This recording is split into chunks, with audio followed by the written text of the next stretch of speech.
네, 반갑습니다. 오늘 국정원법 민주당 개정안 비판적 고찰 및 제안에 토론자로 참석한 법무법인 산지의 최기식 변호사입니다. 우리 황 단장님은 제가 1심의 사건 때 만났는지 실천연대 사건 때 만났는지 잘 기억이 나지 않아 헷갈려서 여쭤봤더니 남북 공동선 실천연대 사건 때 저는 수사 주임 검사였고 우리 단장님은 그때 국정원 수사단을 아마 총괄하던 그런 위치에 있던 것 같습니다. 그런 인연을 해서 아마 오늘 저를 여기로 아마 좀 초대한 것 같습니다. 오늘 또 제 나름대로 서울중앙지검 공안 1부에서 소위 말하는 공안검사로서 제 젊은 날 정말 열심히 또 치열하게 수사했던 이런 사건들을 다시 돌아보면서 오늘 이 자리에 토론에 임할 수 있어서 대단히 뜻깊게 그렇게 생각합니다.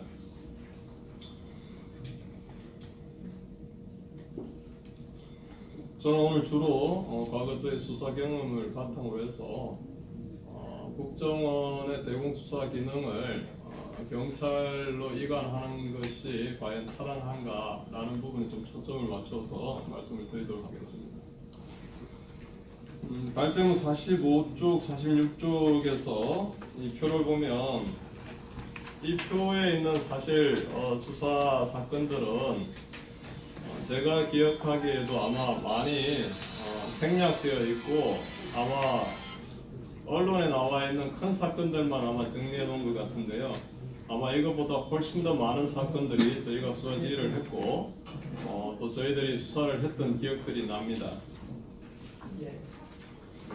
저는 2006년 무렵에 서울중앙지검 공판부에 근무를 하고 있었고요.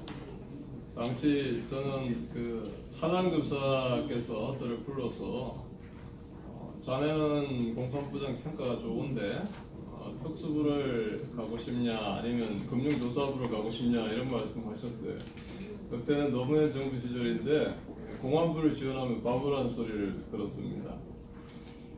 그때 제 마음속에 저는 사법연수원 때부터 이제 통일과 북한에 어떤 기여하고자 하는 그런 생각들이 있어서 차장님 저는 공안 일부로 좀 보내주십시오 이렇게 말씀을 드렸고 저보고 긋고 말리셨어요. 그분도 공안을 했지만 그런데 공안 일부를 결국 보내주셨고 2006년도에 지방선거가 있어서 선배 검사들이 많이 바빠서 수사를 할 수가 없는 상황에서 국정원 수사관 두 분이 제가 소위 YS라고 부르는 분하고 또 다른 한 분이 보라색, 분홍색 보자기에 1심의 사건 기록을 사가지고 저희 방으로 들어왔습니다.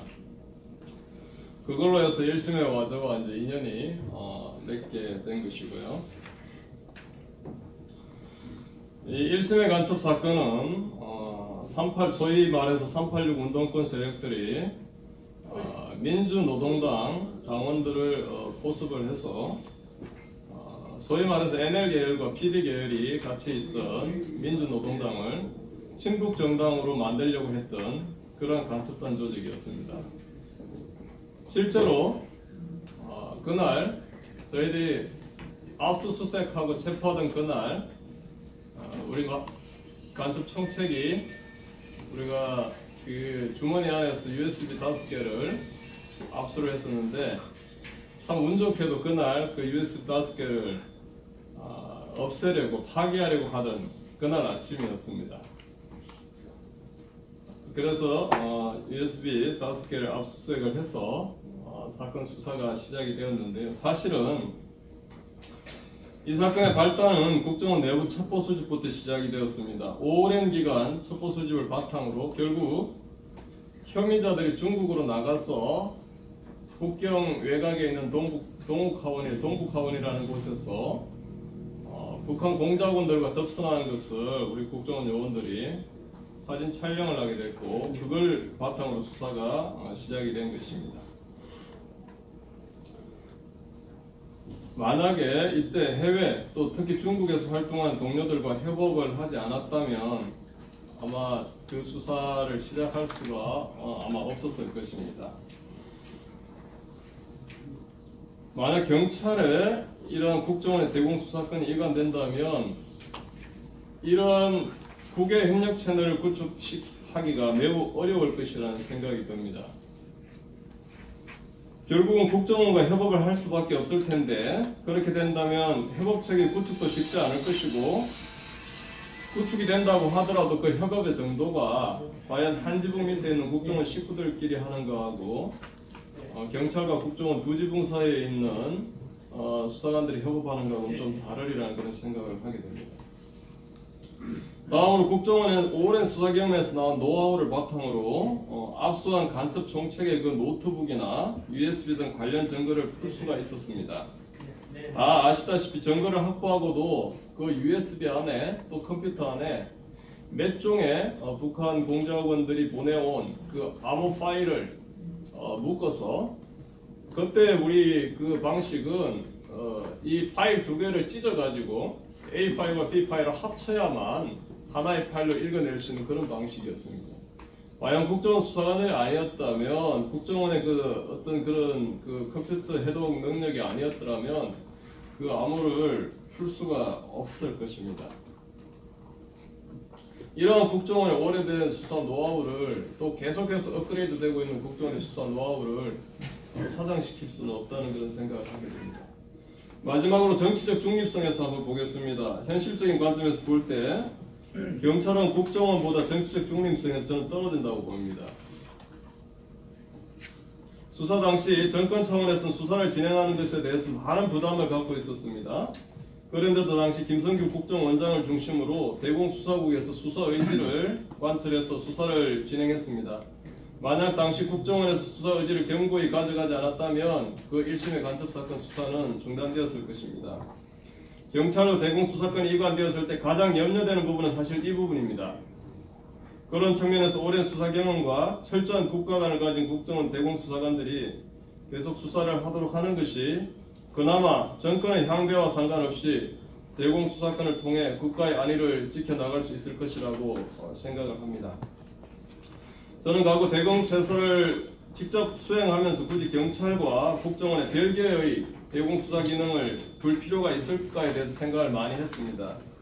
제가 경험할 땐 대체로 큰 사건, 묵직하고 굵직하고 어려운 사건은 국정원에서 가볍고 좀 쉬운 사건은 경찰 대공 파트에서 했던 것으로 기억이 납니다. 두 개 기구에서 다소 경쟁적으로 대공수사를 하는 것이 어떤 면에서는 긍정적인 면도 있을 수 있을 것입니다. 하지만 과도한 경쟁이나 미루기 등으로 대공수사 기능이 오히려 약화되거나 충돌이 야기될 그런 가능성도 저는 보았습니다. 그래서 위에서 지적한 부분을 고려해서 오늘 발제자의 제안 중에 있는 것처럼 저는 통합형을 선택하되 국정원의 외청으로 안보수사청 제4만을 만드는 것을 지지합니다. 첩보수집기관과 수사기관이 최소한 같은 지붕 밑에 있어야 효율성을 발휘할 수 있다고 생각합니다. 그렇다면 해외에서 활동하는 요원도 확고한 국정원 지붕 아래 있는 것이 더 좋다는 그런 생각을 하게 됩니다. 정치적 외풍이 문제될 때 경찰보다 국정원이 더 견고히 할 수 있다는 점, 오랜 국정원의 수사 노하우를 사장시키지 않고 연결할 수 있다는 점 등을 그 논거로 생각해 보았습니다. 저는 2017년 현 정부가 들어선 이후 내세울 만한 대공사건이 한 건도 없음을 보고 매우 놀랐습니다.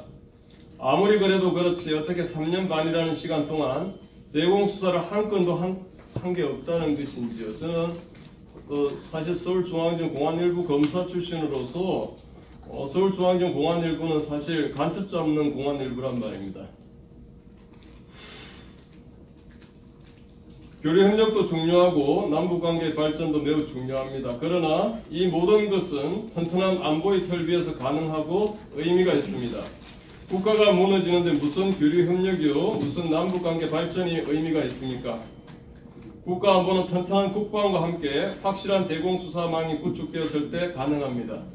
저는 과거 1심의 간첩 사건과 남북 공동수사는 실천연대 이적단체 사건 수사를 하면서 우리 국정원 대공수사 파트가 국가 안보를 위해서 얼마나 큰 역할을 하고 있는지 잘 알게 되었습니다.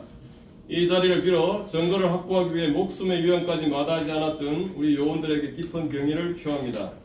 모쪼록 오늘 모임을 통해서 당리당략적이고 단발마적인 그런 개혁이 아니라 국가를 튼튼히 지켜나갈 수 있는 가장 모범적인 해법을 찾아내기를 간절히 기대해 봅니다. 감사합니다.